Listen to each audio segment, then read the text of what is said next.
Le rendez-vous sport des clubs gardois sur Radio RG30 avec Dorian du Total Sport Média, c'est Actu Sport.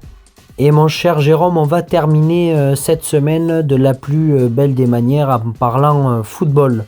Avec la Coupe de France qui avait lieu sur notre territoire gardois et sur plusieurs terrains dans notre beau département. Et on va commencer évidemment avec Alès qui en terre Cévenol recevait Bastia Borgo, les Corses, en opération évidemment pour essayer d'aller poursuivre cette aventure Coupe de France, et c'est chose faite parce que rapidement réduit à 10 contre 11, eh bien les Alésiens n'ont pas su revenir dans la partie en s'inclinant sur le score de 2-0. Fin de l'aventure pour Alès qui va devoir se tourner vers le championnat où ils sont actuellement premiers, et on va leur souhaiter bonne continuation à ce niveau-là. On va également parler de Chusclan-Laudun qui recevait l'équipe du Nîmes Olympique évoluant en Ligue 2 BKT. Chusclan qui fait partie des petits poussés de cette Coupe de France, mais qui au terme de cette rencontre est éliminé sur le score de 3-0, but des Nîmois.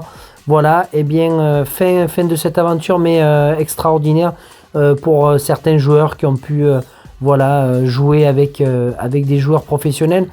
Alors, des joueurs professionnels, mais un président pas forcément, puisque vous le savez très bien, dans cette Coupe de France, les grands clubs laissent régulièrement la caisse en billetterie aux petits clubs, mais ça n'a pas été le cas. Rani Assaf n'a pas souhaité laisser un sou à cette équipe de Chusclan. Donc l'oncle Picsou est reparti avec son argent. Ce n'est pas le seul président à l'avoir fait, bien évidemment, mais c'est tout un contexte qui est autour du club du Nîmes Olympique. On va évidemment donner rendez-vous au peuple nîmois ce samedi à 16h à la Maison Carrée pour manifester justement contre la politique du club. Voilà, c'est la volonté des 3 clubs de supporters d'essayer de tenter l'opération finalement de la dernière chance avec une désertion du public nîmois au sein du stade des Costières. Voilà, on va évidemment suivre tout ça de très près.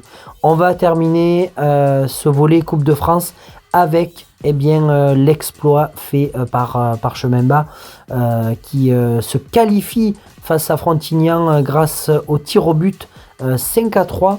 Voilà une belle aventure qui va continuer pour le 8e tour pour cette équipe de Chemin Bas qui jouera le dimanche 28 novembre à 13h30 au stade Jean Bouin face au RCO Agatois. On va leur souhaiter évidemment de poursuivre cette magnifique aventure de la Coupe de France, cette aventure du tout est possible.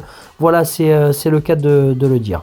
On va clôturer cette chronique, mon cher Jérôme, avec quelque chose d'assez exceptionnel. On ne l'a jamais eu et on n'aura peut-être jamais plus l'occasion d'avoir quelqu'un d'aussi important à notre micro et à nos yeux. Il nous a rapporté la dernière Coupe du Monde. Évidemment, je parle de Didier Deschamps, notre sélectionneur de l'équipe de France, qui après 2 rencontres s'est qualifié pour la Coupe du Monde au Qatar l'année prochaine.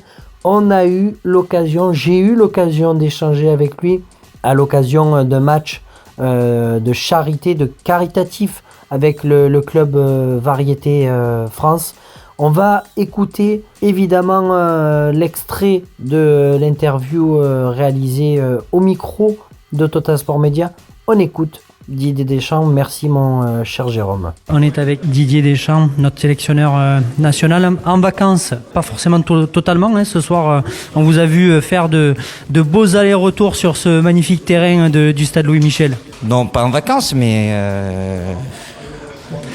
un peu fatigué après la rentrée tardive d'hier soir, mais heureux de ce qu'on a pu réaliser. Et puis là, c'est important d'être là par rapport à l'action qui est menée pour les pièces jaunes et pour venir en aide aux personnes qui en ont besoin. Donc voilà, je m'engage chaque année avec le variété et Jacques Vendroux pour être là à cette période-là. Après, le reste de l'année, des fois, c'est plus compliqué, mais c'est toujours un plaisir pour moi de participer à cet événement. C'est toujours des moments particuliers aussi. Puis de revoir aussi certaines têtes, ça fait du bien aussi. Oui, bon, on se connaît. Bon, il y a des joueurs de ma génération, mais ça fait plaisir aussi de voir des plus anciens comme Alain Giresse, Dominique Rocheteau.